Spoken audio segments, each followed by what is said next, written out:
ஈழத்தமிழர்களுக்கு காங்கிரஸ் செய்ததைப் போல பாஜகவும் துரோகம் செய்து கொண்டிருப்பதாக மதிமுக பொதுச் செயலாளர் வைகோ குற்றம் சாட்டியுள்ளார். தனி ஈழம் கோரிக்கையை பாஜக அரசு ஏற்கவில்லை என மத்திய அமைச்சர் வெங்கையா நாயுடு தனது பேட்டியில் தெரிவித்திருந்தார். இதுகுறித்து தந்தி டிவிக்கு வைகோ அளித்த பிரத்யேக பேட்டியில் பாஜகவை அவர் விமர்சித்துள்ளார். தனி ஈழத்தை அவர்கள் ஆதரிக்கவில்லை என்பது எனக்கு முன்பே தெரியும்.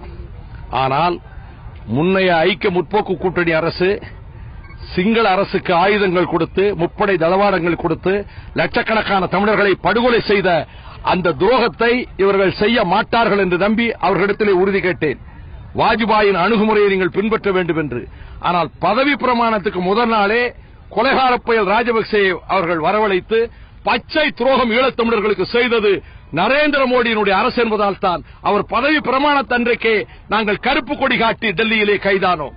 ஆகவே ஈழத்தமிழர்களுக்கு முன்னை அரசு செய்த அதே துரோகத்தை தான் மோடி அரசும் செய்து கொண்டிருக்கிறது.